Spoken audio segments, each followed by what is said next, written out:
नमस्कार दर्शक बंधु आज 30 जनवरी शुक्रवार चलतु देखा आज सकाळ 10टी बड़ खबर। राज्य में रातिर तापमात्रा आहुरी बढ़िबो, शीत कमिबो। आसंता 2 दिनरु 2 रु 3 डिग्री तापमात्रा आहुरी बढ़िबो। फेब्रुआरी 1 जाए राज्य में अनेक स्थान में कुहुड़ी रहिबा सह काकर पड़िबो। गुरुवार 6 जिले में घन कुहुड़ी पाई येलो वार्निंग जारी करा जायछि।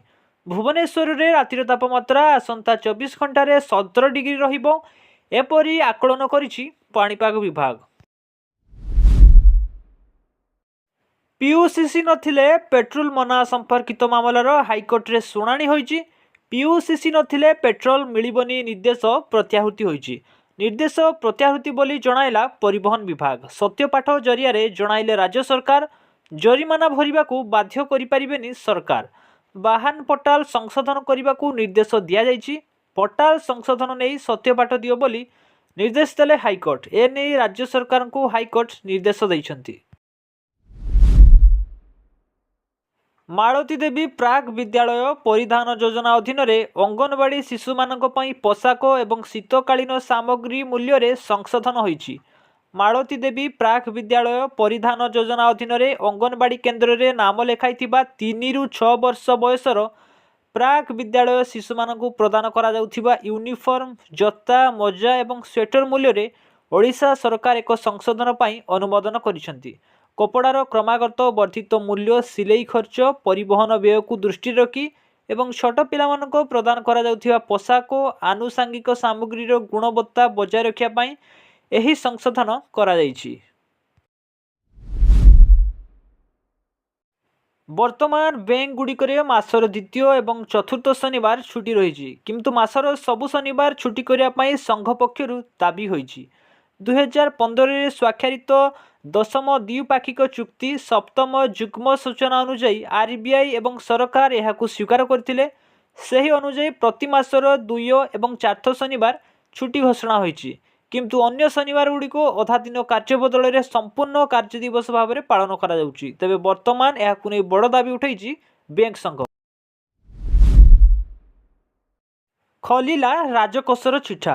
बजेट पूर्व जनवरी 29 रे संसद रे अर्थनैतिक सर्वे उपस्थापित होईछि। एही रिपोर्ट गत वर्ष मध्य भारतर अर्थनीतिर हिसाब प्रदान करुछि।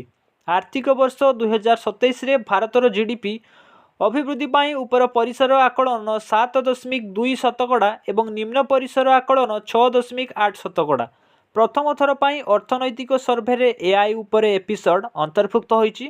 अर्थात आगामी दिन में सरकार नूतन प्रजुक्ति विद्या ऊपर संपूर्ण ध्यान देबे। विश्व अनिश्चितता को दृष्टि रखी अर्थनैतिक सर्वे भारत अर्थनीति ऊपर विश्वस्तरीय प्रभाव को ह्रास करिवार आवश्यकता व्यापक भाव में संबोधित करे। खाता को आसीबो 5 लाख टंका। कृषकों पाई बड़ घोषणा करिपारंती केंद्र सरकार। किसान क्रेडिट कार्ड धारकों पाई शॉर्ट टर्म ऋण सीमा को 3 लाख टंकार बढ़ाई 5 लाख टंका पर्यंत करने योजना करुछंती केंद्र सरकार। अर्थमंत्री निर्मला सीतारमण 1 फेब्रुआरी उपस्थापन करिवे एही बिल। यार लाभ देशर प्राय 7 कोटी 75 लाख कृषक पाइबे। एही व्यवस्था आगामी आर्थिक वर्षरू लागू हेबार संभावना रही। फाइनान्शियल एक्सप्रेस रिपोर्ट अनुଯାୟୀ कृषि क्षेत्र में पर्याप्त ऋण प्रभाव सुनिश्चित करने को केंद्र सरकार इंटरेस्ट सबवेन्सी स्कीम को अनुमोदन करिछि। एही योजना अनुଯାୟୀ 3 लाख टंका पर्यंत ऋण नेउथिबा कृषकों को 1.5% सुध रिहाती मिलिबो। विश्व पाई खोलिला भारतीय बजार। संसदर बजेट अधिवेशन आज आरंभ होईछि। अधिवेशन पूर्व प्रधानमंत्री नरेंद्र मोदी संसद भवन परिसर में गणमाध्यम को संबोधन करिसेंति। प्रधानमंत्री मोदी कहिसेंति जे आम सरकारଙ୍କର प्रमुख लक्ष्य संस्कार, कार्यदक्षता एवं रूपांतर। वर्तमान आमे रिफॉर्म एक्सप्रेस आरंभ करिछु। प्रधानमंत्री मोदी कहिसेंति मु विश्वास करुछि जे सांसद माने अधिवेशन आरंभ रे राष्ट्रपति सेमानकु जो आशा प्रकाश करथिले साकु सेमाने गंभीरतार सह ग्रहण करिवे। किछि एभଳି सूचना दैछंती प्रधानमंत्री नरेंद्र मोदी। स्ट्राइक करिवे डेलीवरी बॉय। जनवरी 26 तारिख गणतंत्र दिवस रे दाबी नहीं स्वर करथिले गिग वार्कर कहले ऑनलाइन रे जो माने सेवा दउचंती जेपरिक उबेर, जोमाटो भली कंपनी रे काम करुथिबा डेलीवरी बॉय ସେମାନଙ୍କୁ କହିବା କଥା ନିଜ ପ୍ଲାଟଫର୍ମରେ ଅଧିକ ସୁବିଧା ସହ ରୋଜଗାରକୁ ସୁନିଶ୍ଚିତ କରିବା ଏବଂ କାର୍ଯ୍ୟସ୍ଥଳରେ ସୁରକ୍ଷା ଭଳି ଅନେକ ଦାବି ଉପସ୍ଥାପନ କରିଥିଲେ। ଏହା ସହ ଲକ୍ଷ ଲକ୍ଷ ଗିଗ୍ ୱାର୍କର ନିଜ ଆପ୍ରୁ ଲଗ୍ଆଉଟ୍ ହୋଇଯାଇଥିଲେ ଏବଂ ଏହାକୁ ଆହୁରି ଜୋରଦାର କରିବାକୁ ସେମାନେ ଉଦ୍ୟମ କରୁଛନ୍ତି। କେବଳ ଆପ୍ରୁ ଲଗ୍ଆଉଟ୍ ନୁହେଁ ବରଂ ରାସ୍ତାକୁ ଓହ୍ଲାଇବା ପାଇଁ ସେମାନେ ଯୋଜନା କରୁଛନ୍ତି। ଆଜି ଭାରତ ୟୁଇ ଐତିହାସିକ ଡିଲ୍। ଭାରତ ଏବଂ ୟୁରୋପୀୟ ସଂଘ ମଧ୍ୟରେ ଦୀର୍ଘ ଦିନ ଧରି ପଡ଼ି ରହିଥିବା ମୁକ୍ତ ବାଣିଜ୍ୟ ଚୁକ୍ତିନାମା ବା ଏଫ୍ଟିଏ ଏବେ ଶେଷ ପର୍ଯ୍ୟାୟରେ ପହଞ୍ଚିଛି। ଦୁଇ ପକ୍ଷ ମଧ୍ୟରେ ଚୁକ୍ତିନାମା ପ୍ରାୟ ଚୂଡ଼ାନ୍ତ ହୋଇସାରିଛି ଏବଂ ବର୍ତ୍ତମାନ ଏହା କେବଳ ସ୍ୱାକ୍ଷରିତ ହେବାକୁ ବାକି ଅଛି, ଯାହା ଆସନ୍ତା ଜାନୁଆରୀ 27 ତାରିଖରେ ହେବାରେ ଆଶା କରାଯାଉଛି। ଏହି ଚୁକ୍ତିନାମା ରୁଷ, ଆମେରିକା ଏବଂ ଚୀନ ଭଳି ପ୍ରମୁଖ ବାଣିଜ୍ୟିକ ଅଂଶୀଦାର ଉପରେ ଭାରତର ନିର୍ଭରତାକୁ କିଛି ପରିମାଣରେ ହ୍ରାସ କରିବ।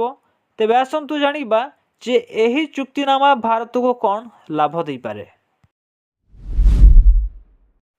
ଦେଶରେ ସର୍ବକାଳୀନ ରେକର୍ଡ ଭାଙ୍ଗିଲା ସୁନା ଏବଂ ରୂପା ଦର। ଦର ଶୁଣିଲେ ଲାଗୁଛି ଡର। ଗୁରୁବାର ମାର୍କେଟ ଖୋଲିବା କ୍ଷଣି ସୁନାର ଦାମ ଫାଇଜାମ ମରିଛି। ଗୋଟିଏ ଦିନରେ ଏକାଥରକେ 24 କ୍ୟାରେଟ୍ ସୁନା 11,770 ଟଙ୍କା ବଢ଼ିଲା। 10 ଗ୍ରାମ 24 କ୍ୟାରେଟ୍ ସୁନା ଦର 1,78,825 ଟଙ୍କାକୁ ବୃଦ୍ଧି ପାଇଛି। ସେହିପରି 22 କ୍ୟାରେଟ୍ ସୁନା ଦର 10,800 ଟଙ୍କା ବଢ଼ିଲା। 10 ଗ୍ରାମ ପିଛା 22 କ୍ୟାରେଟ୍ ସୁନାର ଦର 1,63,950 ଟଙ୍କାକୁ ବୃଦ୍ଧି ପାଇଛି। ସେହିପରି ରୂପା ଦାମ ସମସ୍ତ ପୁରୁଣା ରେକର୍ଡ ଭାଙ୍ଗି କେଜି ପିଛା 4,25,000 ଟଙ୍କାକୁ ଅତିକ୍ରମ କରିଛି। ପ୍ରତିଦିନ ସକାଳୁ ଏହିଭଳି ଖବର ଜାଣିବା ପାଇଁ ଆଜିର ଓଡ଼ିଆ ନ୍ୟୁଜ୍ ଚ୍ୟାନେଲକୁ ଏବେ ହିଁ ସବସ୍କ୍ରାଇବ୍ କରନ୍ତୁ।